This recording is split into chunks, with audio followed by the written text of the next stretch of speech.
All right, everybody, we're going to get started. For those of you who don't know me, my name is Travis Williams. I am the archivist here at St. Edward's and also the director of this event. So first and foremost, I want to thank you all so much for being here. I was telling somebody earlier tonight, I really think that these panel discussions are the heart and soul of this event. Everything kind of grew out of this. So I'm so thrilled to see you in this room.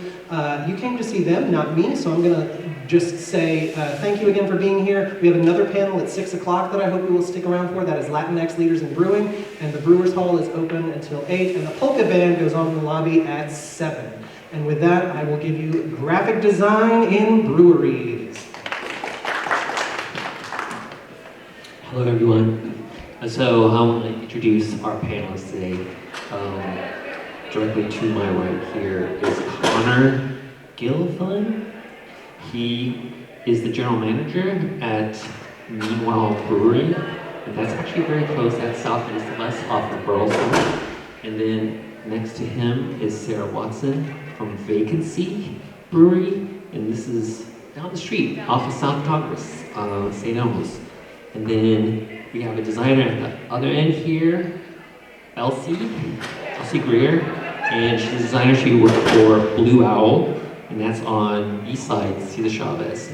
And so today we were just going to have them talk about like how their brands intersect in the design world, like how do they approach their visuals of their packaging, of their space, and then each one of them will present, and then we'll look back with audience Q&A, or I'll try to tie in some questions too. Okay, so we'll start off maybe directly to my right, Connor.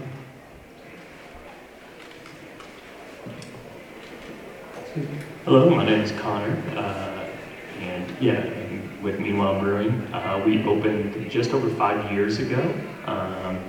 We originally moved down here from Portland, Oregon to start Meanwhile, and it was years in the making before the walls ever went up and the dream became true. So the first 5 years within the company, I oversaw all of our sales. We're all self-distributed brewery, and I was our sales director and still oversee our marketing department at Meanwhile while we have grown. When we opened our doors, we had 11 total employees, and this fall we just hit over 70 employees at Meanwhile. So have grown exponentially in these last 5 years. To where this past year, 2025, we finished out just under 10,000 barrels of beer brewed, which puts us, I believe, in the top 4 largest breweries in the city of Austin now. And so it's been just a ton of growth and a ton of excitement. Been super fun to be able to get beer into people's hands, but also share our brand and our story and what we believe in and what we were so excited to create and share with our neighbors and the fellow beer community and just folks, whether they're passing through or they live down the street. We're excited to host them and make sure that we get a Meanwhile beer in their hands. Kind of the story of the brand of Meanwhile and just the name itself was inspired first from love of literature. But really at the heart of it, the name Meanwhile comes from just that the world is full of chaos and pain and unknown, but meanwhile there's always something wondrous happening right below our noses. And the beer and the brand is meant to remind folks to slow down and catch their breaths and find the beauty in the everyday. And so our messaging is pretty clear as far as the name itself. And so when we were building out a brand, we wanted that to also be very clear, concise, clean, and feel, we started Meanwhile with clear intention of who we wanted to be, and I think we wanted the brand to be able to emanate that as well. And so, we first, as we came up with the branding, we worked with a wonderful branding agency here in town called Gorilla Suit. They've done some of the biggest brands in Central Texas, and their branding certainly feels uniquely Texas and uniquely Austin, and so that was a very big deal to us. But we also wanted to put our personalities into it and who we were. And And so there is playfulness to our brand, but also an elevated feel. And how we came up with that is looking into the market of where we thought we fit. And not just with our space or the beer or our hospitality, but the entire package. And we wanted to do things at a consistent, elevated level, and wanted to make sure that the brand felt that way as well, while also still having some playfulness to it. And so, as I mentioned with the name itself, is we are always challenging people to slow down and find the beauty in the little moments, and to look, that there's more going on. We mix that into our branding quite a bit. There's lots of Easter eggs that you will find in our branding, lots of use of like portals, a love of science fiction mixed in there, and how that, if you look further, there's something happening behind that door, and we encourage them to knock and to recognize what's behind those doors. And so, we take our love of beer and hospitality very, very seriously. We're honest about that with ourselves and with our team, and when we're sharing our message out in the world, we do the same thing, but we also, at the end of the day, realize that it's beer. And beer is supposed to be fun, and it's playful, and beer is for everyone. And so finding this nice blend between, delivering something that people are proud to put in their hands and proud to share when folks, come over, but also to not take ourselves too seriously. And so, it's kind of that constant back and forth that we work with. You've certainly, I think, if you followed along from when we opened in 2020 to now, seen the brand only continue to be elevated in our approach to branding. But the thing that has been super important to me from day one is that it's clear, concise, and easily digestible for folks. I think one thing that the beer world has run into is it's only gotten noisier. There are more craft breweries that, I believe last year we hit over, or 2 years ago, we hit over 9,000 craft breweries in the United States. So there is not a lack of folks trying to grab your attention. And so one of the things, just as a reminder to myself as we work on the brand, is that we want things to be easily digestible. We want things to get the messaging across very quickly, and that people understand what they're reaching for. One of my biggest pet peeves is when we go into the convenience store or the grocery store is not knowing who made that beer. And so that's super important to us. Our name is right there on the front. It's what the style of beer is in the same place every time. And then we have on the back of our cans a long story short. We might have only got your attention for a few seconds. How do we deliver the message we want to you very, very quickly, because we know that attention is one of the hardest things to grab. And then once we have it, how do we make sure that we are reiterating that to you, and that every time you see a product from us, you know it's us. That's been a fun challenge. Last year we made over 90 unique beers. And so with that, there's also room for us to do things just because they're fun. And that's a good reminder to ourselves in beer, is that we all got into this thing because of the fun behind it. There are many things we can choose to do for work, and we've chosen and received the privilege to work in beer. And I think that sometimes, as much as we always talk about, is this on brand? Is this on brand? Nothing matters more than the brand. Is we also allow ourselves moments just to do things because they're silly and because we got a chuckle out of them. But always getting back to that messaging of is this feel like me while? Are we meeting the mark of the expectation we've created for return customers? And are we giving that enough for somebody to say, yes, I'm going to spend that money on it? Our beer is not cheap. We don't hide behind that. We charge a premium price for it, but we believe that that's okay as long as we are delivering on a premium level. And that premium level is just not the liquid in the glass, although we have some fantastic brewers that have proven time and time again that they make world-class beer, is that we have to make you feel really good about that purchase every time you make it. Whether it's whether it's a $10 six-pack or a $20 four-pack, no matter what the price is you have to feel good about that purchase. And so that's a big part of the brand. We use more subdued color palettes, very, I didn't do this on purpose, but I did bring our new hop water, so hey. But we use a lot of gold, right? That immediately grabs you and says, okay, what does that mean? What do the use of colors mean? And we don't do a lot of bright, flashy colors, those things. If you're walking through on the grocery store shelf, it is very bright right now. And so we went the opposite direction, and that's just because what we loved and where we felt like we fit in. And a big thing that I would encourage anyone in beer, and that what we've done is we looked at brands that we loved that were not in the beer segment as we were developing our brand. And so we pulled things that we loved. Actually, our initial can designs were done by the art director of Stumptown Coffee, which is a large brand originally based out of Portland.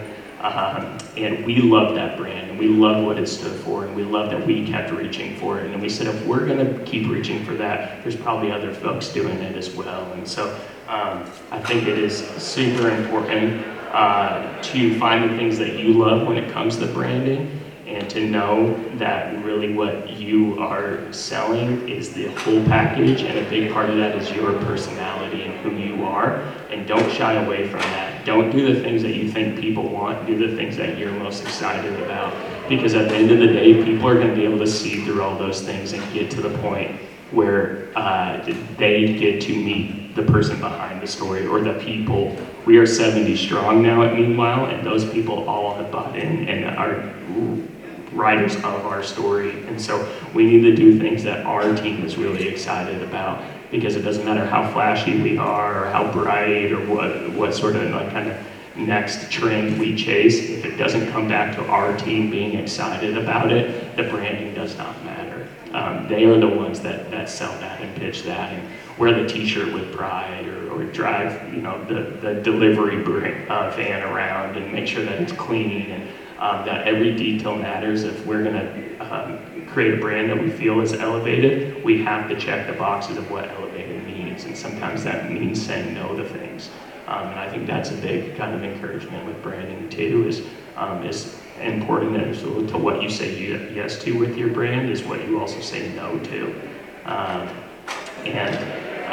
I think and another thing that's really super important is there's not one person that guides our brand. It's a group of us that meet every single week. There are some final says, but ultimately it's a pool of people, and collective thought is much better than one person's mindset, and it allows us to be able to push in different directions, to bring in other segments into the brand, but that everyone has a voice, and that their opinion of where the brand continues to go and grow, it matters. And that we have benefited so greatly from when there was just a few folks in that room to now that we have 70 plus people whose voices, opinions, thoughts matter, and can help continue to raise the level of what we deliver on. And something that I'm super proud of, that I think the beer, the brand, the space has only gotten better as we've grown up and as we've matured as a business over these last few years. So I'm excited to answer any questions at the end if you may have them. I'm definitely going to pass it on to these two who know a ton about developing brands. So thanks, y'all.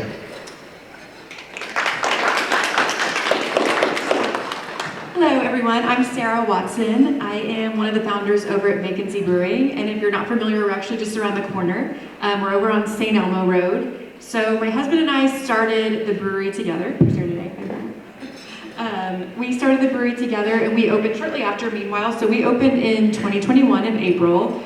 And just a little bit about my background is I got my start in hospitality in the hotel world doing marketing. So in college, I started bartending in hotels and just found my love for hospitality there. And then eventually grew my way into marketing in hotels. Moved to California for a bit, spent some time out there, worked for some lifestyle hotel brands where I really learned a lot about lifestyle marketing. And one of my biggest tasks there was as part of marketing the hotel was graphic design and creating ads and creating signage for the hotel. So that's really where I started, where I got my feet wet with graphic design. Before that, I did not know what I was doing with graphic design, so really learned on the job. So I'm sure we have some graphic design students here today, so that's pretty awesome to have that training. Definitely wish I had that in those times, but I definitely kind of fell in love with it and learned through doing. And through that, I kind of developed an eye for branding, and from there kind of self-taught with some of the more creative things like illustration and drawing and the things that I do today as well. So got my start there and just kind of taught myself the rest and the things that I'm doing today. So my husband and I, we knew we wanted to move to Texas and start a brewery. So we, before we made the move out here, we took a 6-month road trip. And we went all across the US and into Canada a bit. And one of the things that we personally love, but we know so many other people can relate to, is travel. So while we were on that trip, we developed our business plan, and we were kind of coming up with what we wanted this brewery to be called, what we wanted it to convey, what the messaging is. That's while we were out there on the road. So a lot of our experience doing that is what we ended up bringing into the branding. So we're very travel inspired, and I think that's something not only we can relate to, but so many other people can, that resonates with so many other people. So memories of specific places or time, on a trip or things like that. I think that's something almost everyone can relate to. So we'd like to bring a lot of those elements into the branding. Being in hotels, in the corporate world, everything was very rigid. We had very strict brand guidelines. So going into something of our own was definitely a big jump for me. So kind of learned how to go from very strict brand guidelines to just being a little bit more creative. And that was definitely a learning experience, but also really fun and helped stretch my boundaries a little bit in terms of what I'm comfortable with and push my creativity. And I think that's something I'm still learning many years later. But as we were putting together, do you have a question? I just got the answer to, I think, mystery for me, which is, why is Vacancy Brewing called Vacancy? There we go. Yeah, that's exactly it. Because of the sign outside of a hotel that says, hopefully Vacancy. Exactly. So we were very much inspired by our time on the road, and we got the name definitely from the old roadside motels, but now it's kind of evolved into, we like to say that there's a vacancy for everyone in our tap room. And very much inspires not only the visuals, but also the branding in terms of our color palette. I know Connor talked a little bit about their green and gold color palette. We went for a brighter scheme, and not only did we feel like that represented some of the nostalgia in traveling, but a big part of that selection process had to do with wanting to feel more inclusive and open and accepting and bright and airy. And I think being new to the beer industry, I quickly learned that this is a very male-dominated industry. And so when we were developing our brand, a big part of that was trying to create something a little bit different. Something that didn't look like every other brewery that we had been to, with the dark colors, the industrial tones. If you think of like an Irish pub or like we are located in a warehouse, but we try to really convert that space to, when you walk in the door, you don't necessarily feel like you're in a warehouse. I mean, we get people come in all the time that are like, oh, that's not how it feels from the outside, and a completely different experience when you walk in. So really bright, and the word that we used when we were developing the brand from the beginning was feminine, but we actually learned about ourselves over the years that it's not exactly what we meant by using that word. What we really meant was inclusive. We wanted to create a space that everyone felt welcome, and we wanted the color palette, the experience of the tap room, the beer itself, the other beverages that we're providing, the hospitality to all represent that. So we wanted people to feel welcome, and also the type of events we do. So we talk about that a lot, and that's kind of the filter that we use. Connor talked about saying yes and no to things. I think that's definitely the filter we use when we're thinking about what do we want to say yes to? What kind of events do we want to host? What kind of beer do we want to make? What do we want this label to look like? Trying to think about how we want to present ourselves in the world and if it aligns with our branding and our values. So that's a little bit about Vacancy. Let's see what else. Yeah, that's my spiel.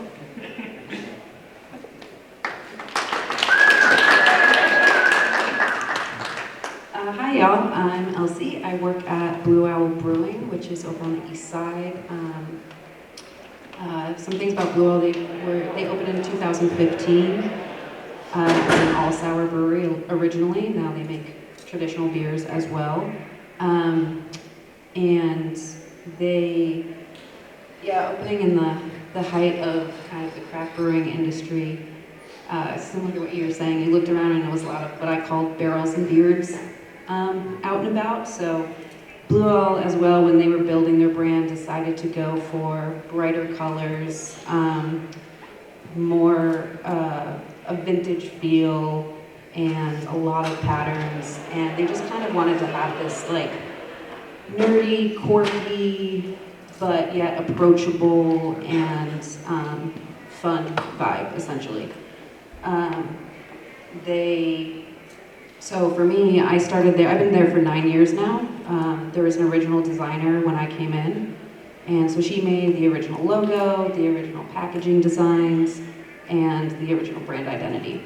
I started there in the tap room, and the owner at the time, she asked me what I wanted to do within the business, and I said, if I could just design one beer can, then I would be happy as a clam. And she said, all right, let's do that. So shortly thereafter, the original designer took a leave to advance her career with an agency, and I was lucky enough to step in and take over. So I've been building that brand for them for the past 7 years now, which has been super exciting. I have now made over 60 cans from there, so I will definitely be dying happy.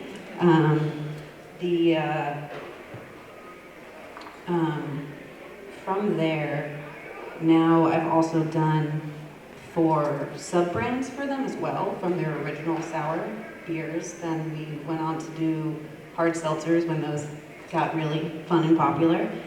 So a brand for that, and then when they started making their traditional beers called Bob's Fine Beers, which is Bob is an acronym for Blue Owl Brewing.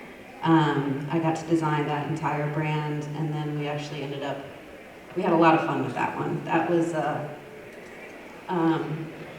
we did a lot with the name Bob, we did a lot with the packaging design, but then we actually came back and did a whole nother redesign for it to make it more cohesive and kind of stand out on the shelves a little bit better so people knew that it was coming from Blue Owl. We definitely ran into a problem with that packaging where people still did, because we pressed on being an all-sour brewery for so long, it was really hard to make people recognize a new brand by us that was not sour. So that was a lot of learning. That was really, really great for me.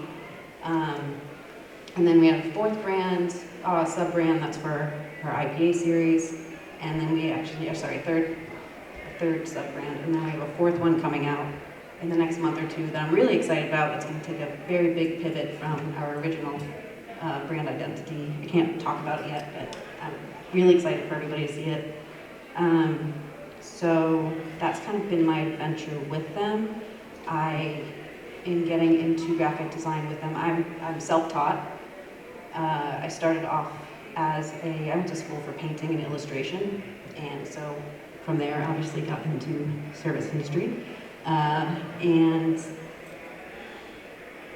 being self-taught with Blue Owl was like a really, really fun experience. I now do freelance for multiple small businesses throughout Texas as well, and I'm still constantly learning as you do.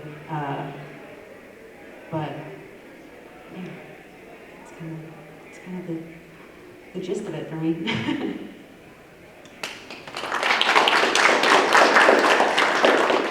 All right, we're going to open to the audience if there's questions.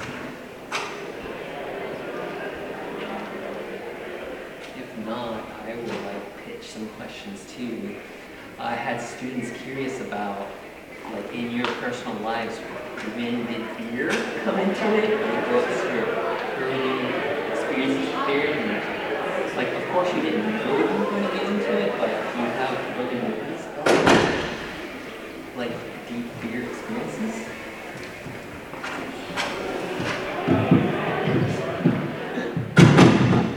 I'll answer that. I started because of service industry. I just got into beer through that.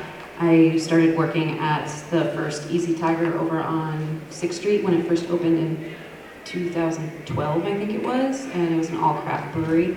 So I got pretty nerdy.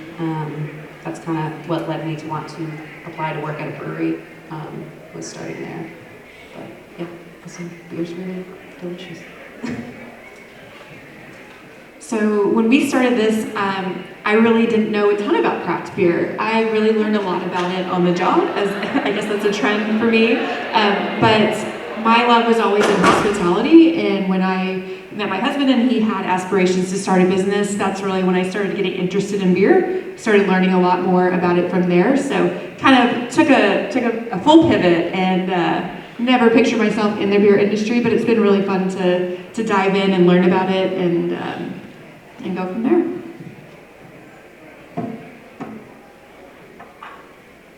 Yeah, I think mine's a little different.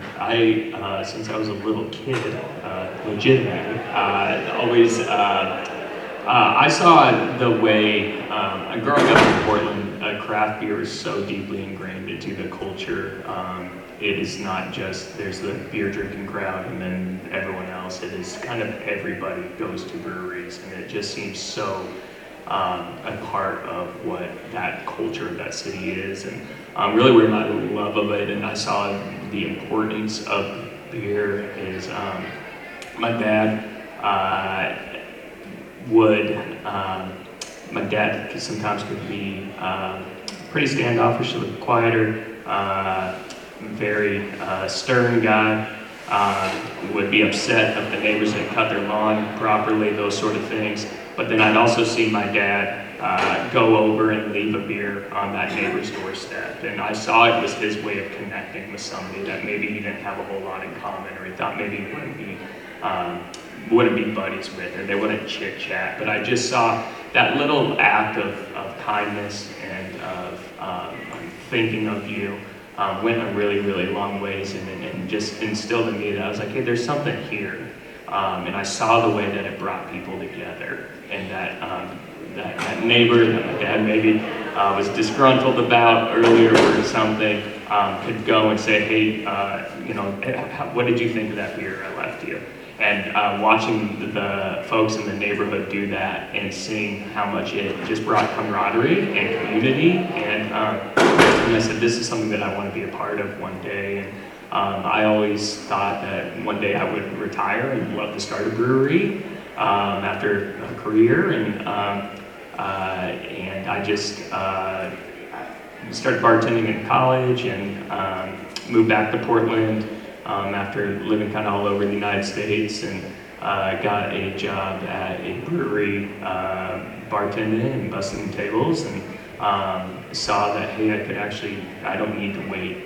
I can do this now. And so, I've been working at a brewery since I was 22 years old, so I guess 13 years. Just been able to go the whole time and learn as much as I possibly can along the way. So I think it seems like beer's kind of just always been in my life. Of course, I would have changed it when I was older. Thank you. Gabriella. So this is a question for Connor, because I actually went to Munday with my family this weekend, because my aunt and uncle are really good at but it's more, what I've noticed is that, it was for my niece's birthday party, which you think is like not average place for a birthday party, but then I noticed it's like, there are so many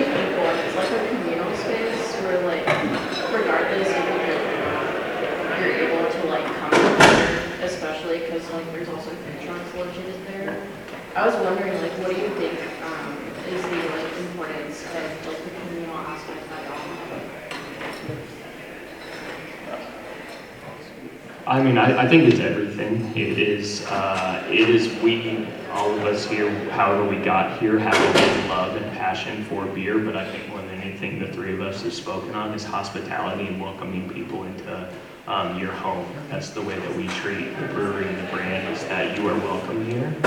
And I don't find that any sort of discouragement. We walk around the property every day and see not a single beer on the table. And to me, that's one of the biggest compliments we could receive, is that we created a space and a brand and a group of folks that believe in hosting and that we want you here. And you know, Austin is a young town with a lot of young families, and we understand the importance of giving them an outlet and giving them a space to gather, and leaning on one another and knowing that you're kind of not alone in this journey. I think that it's brought up many times about the young families at Meanwhile, and I think, while I don't have children myself, I know that oftentimes when you have kids, your world gets even smaller. And so we wanted to create a space that people could come there and that the kids could have as good of a time as the parents. We also know with families, kids do a lot of the voting as to where they go. And so if we could create something that a kid is really excited to be at, the parents are just excited, the kid's excited. And so, yeah, I think that's just been the development of beer, is just having a really great space and great beer is not good enough anymore. Craft beer sales in the United States are down, and they're down significantly, just as alcohol consumption is. And I'm sure y'all have pivoted in many ways about how can we get people in our doors, because at the end of the day, beer is the vessel, but it's about us welcoming people into our homes and making sure that they feel welcome and that they know that we are so excited for them to be here. And so we wanted to try to check those boxes, that we have a little bit of everything for everyone, that no matter who shows up, they can have the experience they want at Meanwhile. And I know everybody is really focusing on that right now, because it's not just beer. While beer is the vessel, I think it's more of really what that means, to sit down and have a beer with somebody. And it doesn't have to be a beer. It could be a cup of coffee or a mocktail or a glass of water. Like, we don't care. We just want you to come and catch a breath and catch up with a friend, or meet a new one, or share life experience and remind each other that we're not alone in this thing. So yeah, I think it's crucial. It's everything to why we exist. So.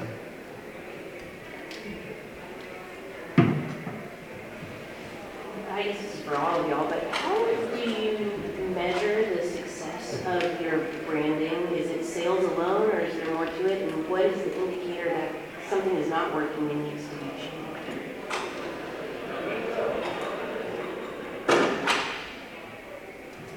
That's a great question, and I think from Vacancy's perspective, one thing I didn't touch on earlier, it kind of differentiates us a little bit more from Blue Owl and Meanwhile here is we do self-distribute, but all the distribution we do is in kegs. So I know a big consideration for design, a lot of times on branding, Connor touched on, is how do you catch the eye of the customer when they're in their H-E-B or their convenience store. And one of the things that kind of allows us to be a little bit more playful is that all of our beer in packages is coming through our tap room. So I think one way we measure success is really just that feedback from our customers in our tap room. And I know that's kind of a limited experience because we're not on shelves at H-E-Bs. So I don't know if you all want to speak to that, but just think that's interesting. Yeah, I think that's such a great point, that like your tap room is a really good hub to get immediate feedback outside of sales. We do not self-distribute, we go through a distributor, so a lot of that is, outside the packaging too, like how is the beer? That's a big part of it. To get more into what I was saying earlier about one of our traditional beer line, when that came out, it became pretty apparent quickly that the packaging wasn't working with consumers to help us sell the beer on the shelves. So that's when we decided to come back together and do a full rebrand and kind of assess like what went wrong and what didn't. And we also did a lot of surveys to a lot of online surveys to see how people were responding, not just to the beer, but to the brand itself and what they knew and how they felt about it compared to our original brand as well.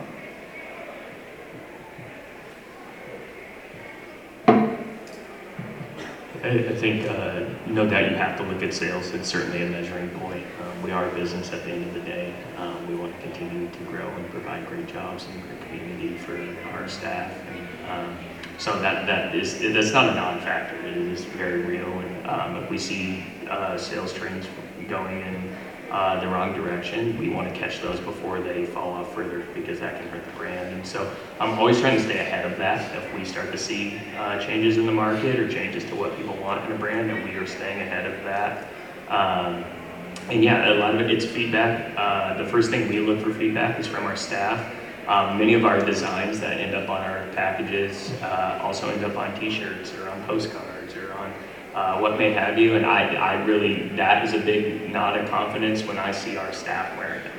I think it's a big nod of confidence when we go out in the market and we are just out at our favorite bar or restaurant or walking down the grocery store aisle and seeing somebody wearing that t-shirt or that hat, and that matters a ton. And it's just, but getting feedback from our staff first and foremost, whether it be verbally or just by what t-shirt they chose to wear to work that day. We make them wear a Meanwhile t-shirt. We don't make them wear a certain one. And so it's like, are they continuing to wear that? Yes. You know, what is resonating with people at the time, and what probably worked this spring did not, what's going to work this spring potentially probably won't work, you know, didn't work last spring. And so it's constantly paying attention to what people's needs are and wants are. I think for our stuff, we have had a very successful merchandise program at Meanwhile, and a big part of it is we don't really look at other breweries' merchandise when we think about what we're initiating next. We look at kind of what fashion trends are, what colors are in style this season, paying attention to what ball caps are getting pushed constantly and what people are wearing. And so, yeah, we want to be a part of, a greater part of the culture of Austin and not just in beer. And so paying attention to what things are happening in the culture of Austin, and are we applying, taking that and putting the Meanwhile brand into that. And so, yeah, I think there's a lot of different ways to measure it. And but the biggest one, to everyone's point, is the direct feedback from customer. Are they excited about this? The best one too is staff. Staff are they're not gonna lie to you. They're gonna be honest about what they like and don't like, and you need to take their input seriously because they are customers. We're constantly selling ourselves to them. So making sure that they're excited about it. If they're not excited about it, the general public's not gonna be excited about it either. So that's a big measuring point. And when you don't get it right, admit it. And redo it, you know, or get rid of it. And we've had plenty of things not work out over the last few years. So, can you speak to the process of like spinning up a beer, like a flavor, like from like what is the time span of getting it out, it's coming out of the tap, and then I assume that you don't directly go to a can. Sometimes it just stays in tap form and doesn't go to a can. Like to sell, it's just in-house. And then what is that timeline where a designer comes in to spin up the actual packaging?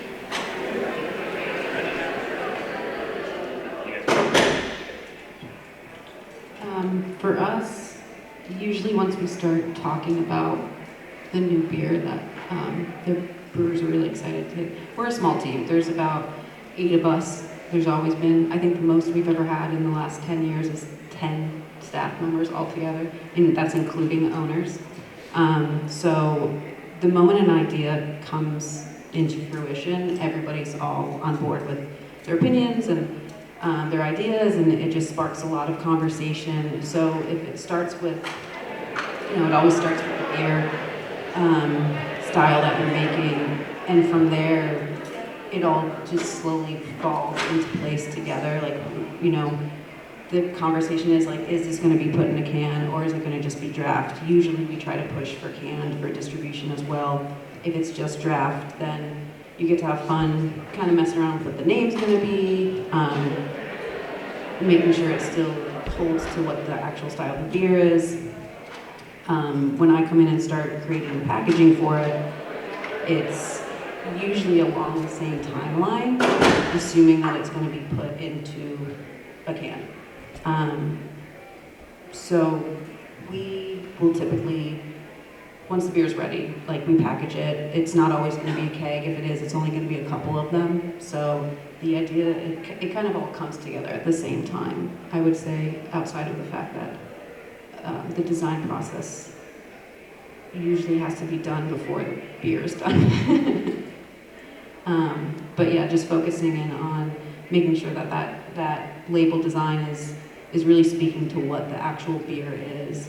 And like Connor was saying, like talking with the staff and everybody and getting feedback, not just for the design, but also just the beer, like a lot of test batches and seeing if people are excited about it, if they like it. It all kind of happens at the same time. It's kind of magical.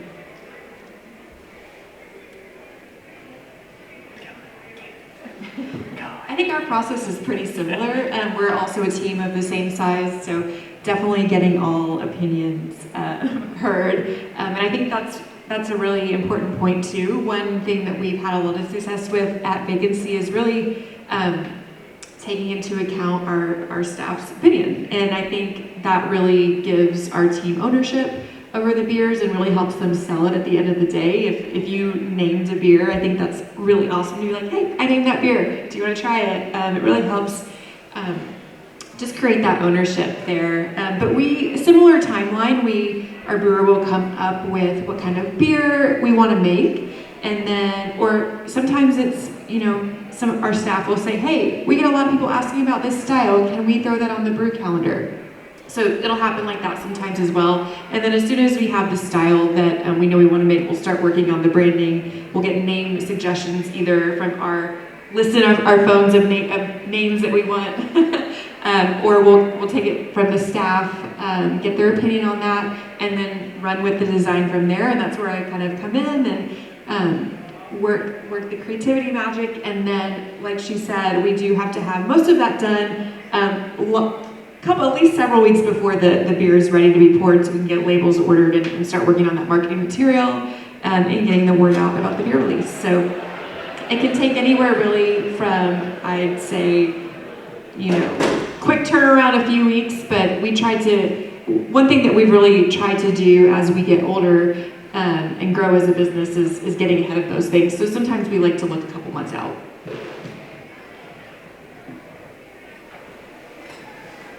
I think the answer, the first part of your question is, in general, a beer, depending on the style, is going to take 2 to 4 weeks from when we brew it to when it's going to be ready to go in the package. At least that's kind of the standard at Meanwhile. So for the most part, that 2 to 4 weeks, sometimes we're longer and longer.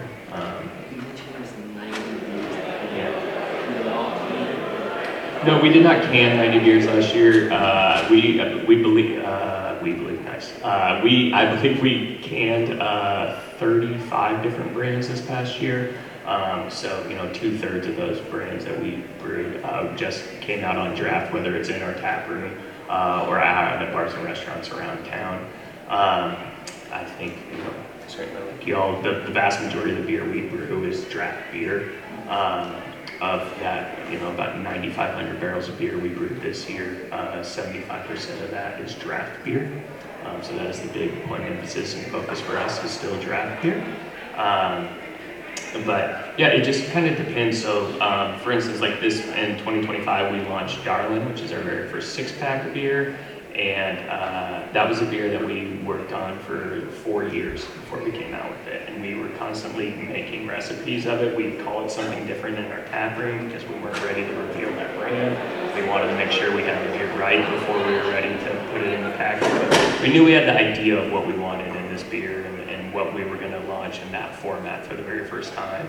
And so yeah, that one took years. And then we have beer that we realized we had room in the schedule, and the beer's going to come out in 2 weeks. And my wife, who's our marketing manager, did a label today for it. So there's definitely a plethora of like how long it takes. But in general, we are typically actually working on design well before we are making beer. If we are working on design, well, like after the beer's already been brewed, we are up against the wall. And we are, it is very hard. Well, I'm sure we've all pulled it off, but it is very, very hard to go from making, starting to work on a beer label at the time the beer is brewed to by the time the beer is finished. The beer is often faster than what we can get done when it comes to design and sourcing packaging, making sure the labels come in, all those things.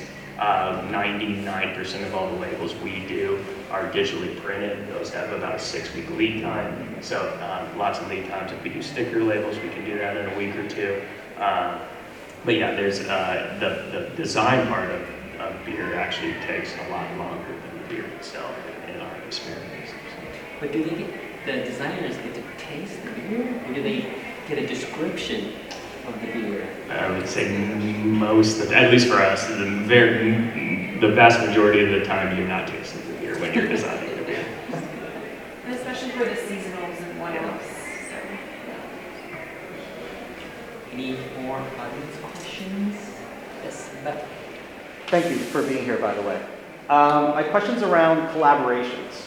Why do a collaboration if it promotes your competitor, even though everyone's working together? How do you choose a partner for a collaboration? And how do you come down to a specific beer to make as a collaboration? I'll answer that. So we've done a ton of collaborations at Vacancy, and one of the things that we've always said from the beginning is rising tides raise all ships. So I like to think Austin is a very special place, and I think this is one of those communities that views the industry as very collaborative. We've definitely been to other cities where it's a lot more competitive, but you know, we're right down the road from St. Elmo Brewing. We do tons of projects together and collaborations, and I think how those usually start is, I think between the brewers, they like to get together and talk about what styles they have in common or what they're really interested in maybe learning from the other brewery, or how do they want to experiment together. We actually did a collab with Meanwhile a few years back that was a lemon bar lager, so it was very experimental for us, and I think probably pretty experimental for y'all as well. Not usually the kind of beers we make, but we're like, hey, let's get a little weird with this one. So that was really fun. And I think from there, we just kind of went with the idea, talked about what our brands have in common and how do we, one, pull that into the design, but two, pull it into a release event, and how are we marketing that beer? So that's kind of how they came about for us. Yeah.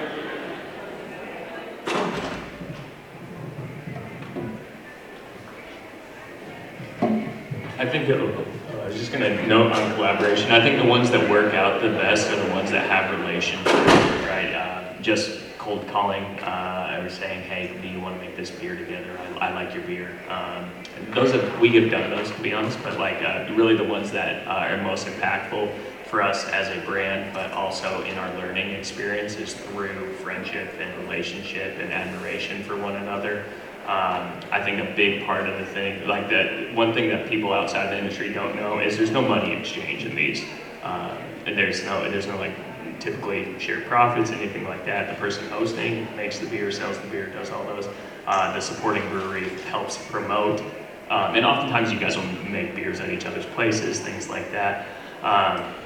But yeah, for us, it's also just a huge learning experience by being able to, like, we have to slow down and chat with one another. What's working for you in the design world? Brewers have to sit and chat about what they're excited about learning about.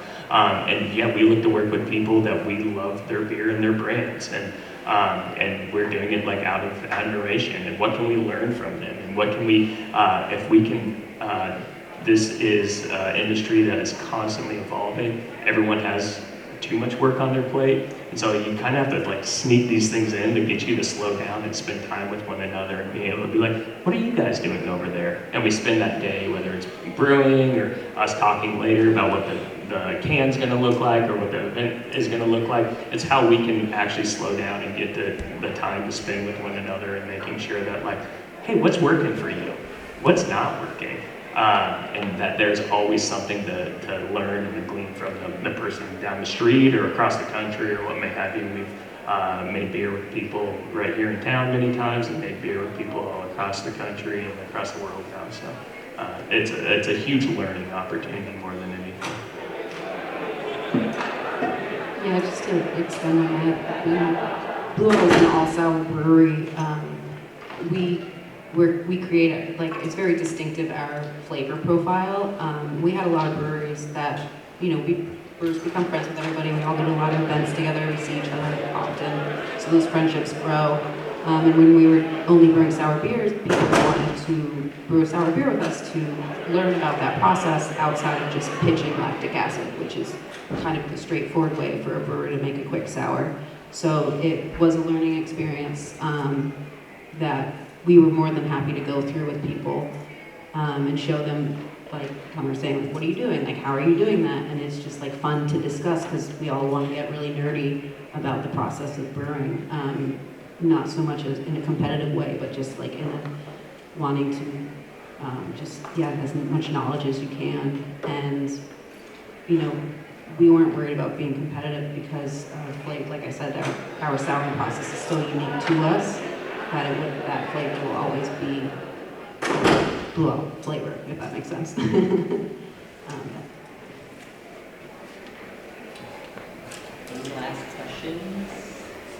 Can I ask the last question about, so in my class we were talking about like kind of marketing history or product history where it used to be that you would sell a product. So I'm thinking about like beer, like the big beer companies like Budweiser. It's a thing that you just go to the store and you pull it from the shelf. There was never a place. Like, I don't remember, maybe correct me if I'm wrong, that Budweiser had a community space for people to come and do things. And so it evolved, and I think the hospitality aspect is being shared between all the breweries where that's an important component. It's not just the beer. And I'm wondering, future thinking about, is there a trajectory about where this is heading, like, in terms of like, is there a thing beyond hospitality? I don't know, I'm just brainstorming. As we were talking about in class, is there such a thing as post-branding?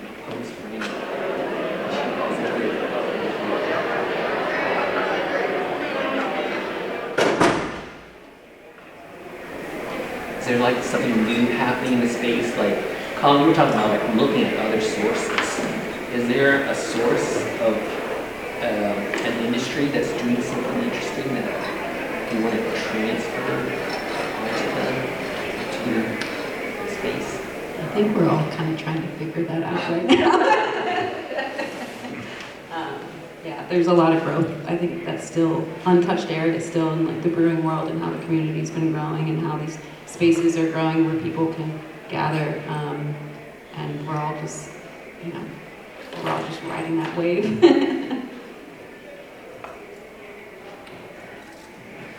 I think something that's super unique that most people don't know, we do have a lot of craft breweries here in Central Texas, or oftentimes it feels like that. But the state of Texas, I believe the last time I looked, was 46th in the United States for breweries per capita. So there's, I think over 30 million Texans now, and we are 46 in breweries per capita. So this is still, in the larger landscape of the United States in craft beer, this is a very actually untapped market for craft beer. We are the number 2 consumer of beer in the United States, but 46th for craft beer. And so there is still a lot of ground for us to make up.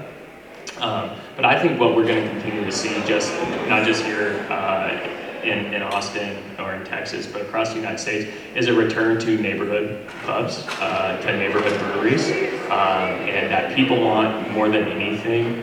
They can find fantastic beer all across the world now. What people want is connection, and they want to be able to have a conversation or shake the hand of the person that made that and feel connected back into that neighborhood. And I think we're going to continue to see that grow more and more in the years to come. I think really the days of large breweries are dwindling more and more because people want to feel connection more than anything. And that's what people are doing, voting with their dollars and spending them in their own neighborhoods. So I think we are set to see a lot more of that and see the ones that are doing that being really, really successful right now. And I don't think that's going away.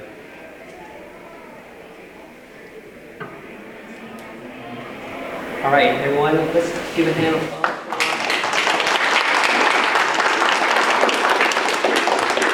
So yeah, stick around for the next Latinx Leaders in Brewing starts in 5 minutes.